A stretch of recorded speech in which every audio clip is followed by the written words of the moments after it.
Assalamualaikum dan selamat sejahtera saya ucapkan.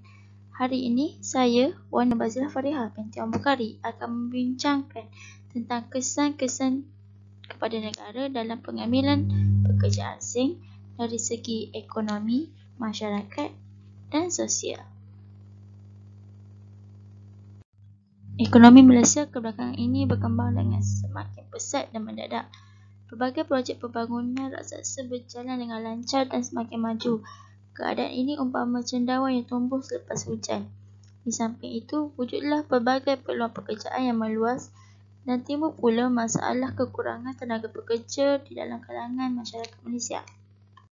Pendatang asing didefinisikan sebagai sekumpulan manusia atau seseorang dari sesuatu negara ke negara lain dengan tujuan yang khusus.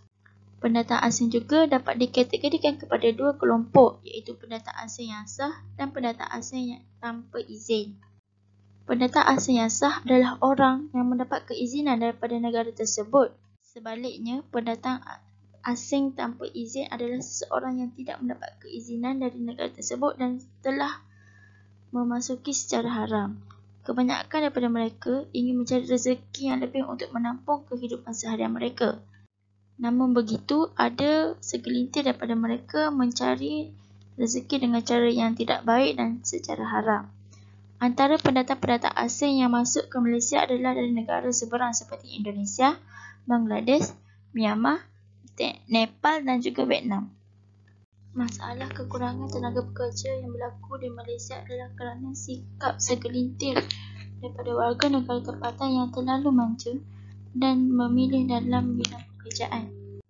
Bagi mereka yang mempunyai kelulusan yang tinggi, mereka lebih senang bekerja di sektor yang menawarkan pendapatan yang lumayan dan mempunyai persekitaran yang selesa seperti dalam kawasan yang sejuk dan beraircon. Mereka lebih rela menjadi penganggur daripada menerima tawaran bekerja dengan gaji yang tidak setimpal.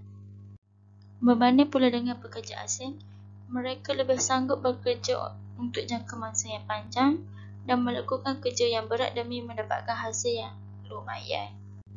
Saya bersetuju dengan pendapat bahawa pendatang asing membawa rezeki kepada negara kita dengan pelbagai faktor dalam sudut ekonomi. Namun begitu, terdapat juga banyak kesan negatif dalam sudut ekonomi maupun sosial dan masyarakat. Mari sama-sama kita bincangkan. Kedatangan pendatang asing ke negara kita juga sedikit sebanyak telah membantu membangunkan dan mempercepatkan proses pembangunan ekonomi di negara kita. Malaysia merupakan sebuah negara yang pesat membangun dan sentiasa melakukan perubahan yang sistematik. Oleh itu, dia perlu dibangunkan dalam masa yang singkat selaras dengan perkembangan negara. Untuk mencapai misi tersebut, keperluan tenaga buruh sangat diperlukan dan memainkan peranan yang sangat penting dalam mempercepatkan arus pertumbuhan negara. Sungguh pun begitu, Malaysia mengalami kekurangan tenaga buruh tempatan untuk memajukan pembangunan tersebut dan secara tidak langsung menyebabkan Malaysia memerlukan tenaga buruh dari luar seperti Vietnam, Myanmar, India dan juga Indonesia. Dengan adanya pendatang asing sebagai tenaga buruh, maka proses pembangunan negara dapat dilangsungkan dengan cepat. Seterusnya, mereka juga dapat mengisi kekosongan dalam sektor pertanian dan juga perladangan. Industri sawit merupakan pertanian yang termaju yang mempunyai kedudukan yang strategik dalam ekonomi Malaysia dari segi penjanaan pendapatan ekspor dan juga di bidang sosial dengan memberi sara hidup kepada pekerja ladang dan kilang serta peneroka dan pekebun kecil.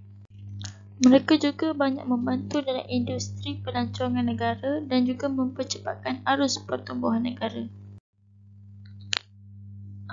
Selain daripada kesan positif daripada segi ekonomi tadi, saya juga dapat mengenal pasti beberapa kesan negatif daripada segi sosial. Antaranya adalah keselamatan negara dan warga negara tempatan terancam. Ini adalah kerana ada segelintir daripada pendatang asing yang datang adalah bukan untuk bekerja tetapi hanya untuk melarikan diri ke Malaysia dan mahu mengelak daripada diberkas oleh pihak berkuasa di negara mereka. Mereka juga mempunyai rekod jenayah yang sangat teruk seperti merompak, mencabul, menyamun dan juga merogol. Dan ada juga segelintir daripada mereka melakukan jenayah yang berat seperti menjual dadah dan juga memperdagangkan manusia. Malahan, sesetengah taman perumahan dimasuki pencuri setiap malam buat satu tempoh yang panjang. Hal ini menyebabkan penduduk tempatan hidup dalam perasaan ketakutan. Kemasukan pendatang asing tanpa izin yang makin meningkat telah menimbulkan pelbagai masalah dari segi kesihatan. Antaranya adalah penyakit berbahaya akan merebak dengan lebih luas. Buruh asing yang sah akan dikenakan pemeriksaan kesihatan. Sebaliknya, pendatang asing tanpa izin tidak berbuat sedemikian. Banyak antara mereka berasal dari kawasan yang mundur dan kurang pendapatan untuk menyara diri dari negara asal mereka. Kesihatan mereka yang kurang terjamin menyebabkan antara mereka mengidap penyakit seperti AIDS, TB dan juga penyakit kelamin. Akibatnya, rakyat kita menjadi mangsa kepada situasi tersebut. Kesimpulan yang dapat saya rumuskan daripada semua subtopik di atas adalah pendatang asing tanpa izin dan juga dengan izin mendatangkan pelbagai kesan positif dan juga beberapa kesan negatif kepada individu, masyarakat dan negara kita.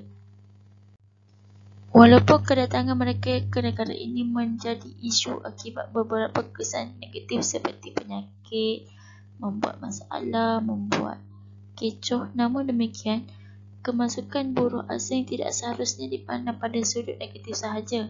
Pencapaian negara kita yang pada hari ini secara tidak langsungnya adalah kerana hasil daripada sumbangan dan sokongan tenaga buruh asing banyak membantu negara kita, khususnya dari segi perkembangan ekonomi dalam bidang perindustrian dan pembangunan negara. Sekian daripada saya. Sekian, terima kasih.